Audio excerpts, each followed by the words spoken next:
چھوٹی چھوٹی کشتیاں بڑی جہاز کے ارد گرد رکھی جاتی. کیوں؟ اگر ایمرجنسی آ جائے کچھ بھی تو یہ چھوٹی کشتیوں میں بیٹھ کر کے لوگ سمندر سے باہر نکلنے کی کوشش کرتے ہیں. اس نے وہ چھوٹی کشتیاں بھی رکھنے کو منع کر دیا تھا. ٹائٹینک نہیں ڈوبے گا اسے کہا بھی گیا تھا. اور اس کے بعد دنیا کی تاریخ نے دیکھا ہے وہ آئس سے ٹکرایا اور تقریباً آدھے لوگوں کی موت ہوئی. تقریباً 1500 کے قریب لوگ مرے اس میں. سیم یہ چیز بدر میں آنے والے کفار و مشرکین نے کیا تھا. وہ آئے تھے اور بہت ساری چیزوں میں ان کا شور و غل ایسا تھا کہ رات بھر محفلیں لگاتے تھے, گوشت بھونتے تھے اور کھاتے تھے, طبلے بجاتے تھے اور ناچتے تھے اور کہتے تھے کہ اب محمد اور ان کے ساتھیوں کو آخری زمانے تک کوئی یاد بھی نہیں کرے گا, ایسا ہم ختم کر کے جائیں گے. اتنے بڑے بڑے دعوے.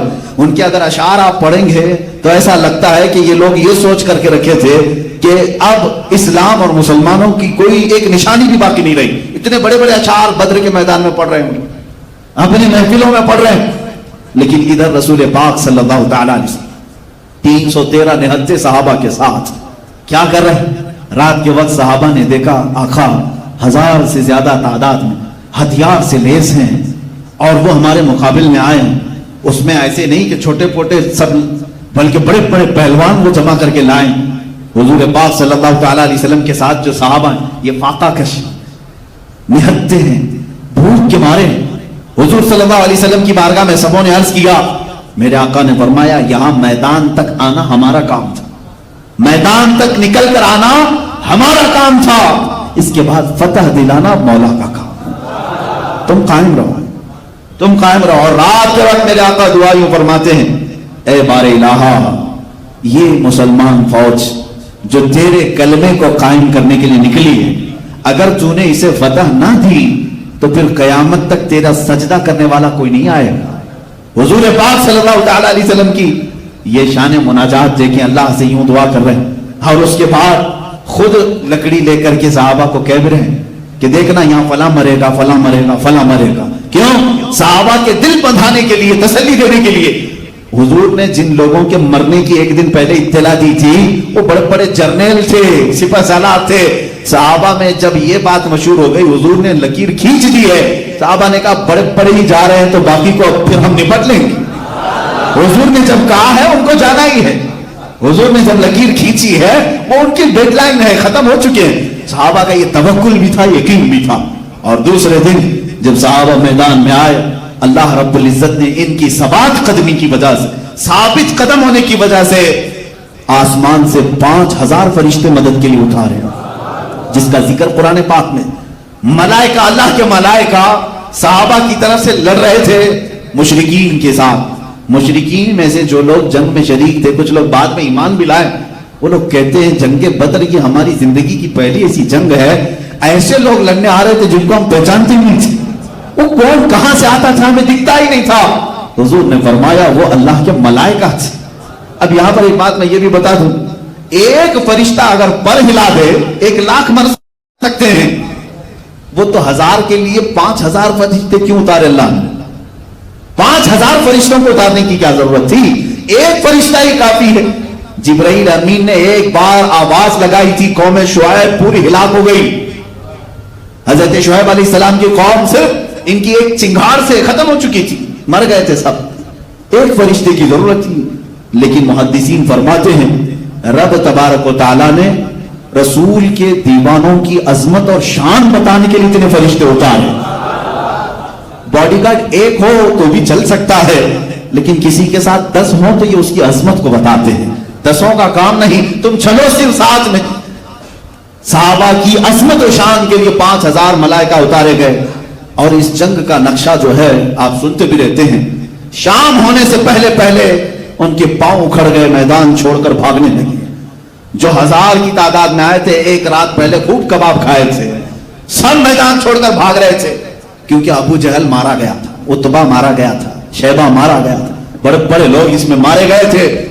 اب اس میں امیہ جو حضرت بلال کا آقا تھا, مالک تھا, جو حضرت بلال کو پتھر رکھتا تھا, ان کی پشت پر رسی باندھ کر گھماتا تھا, وہ جنگ بدر میں آیا. بڑا ہٹا کٹا پہلوان, اس کو باندھ کر کے صحابہ گرا چکے تھے لیکن قتل نہیں کر رہے تھے.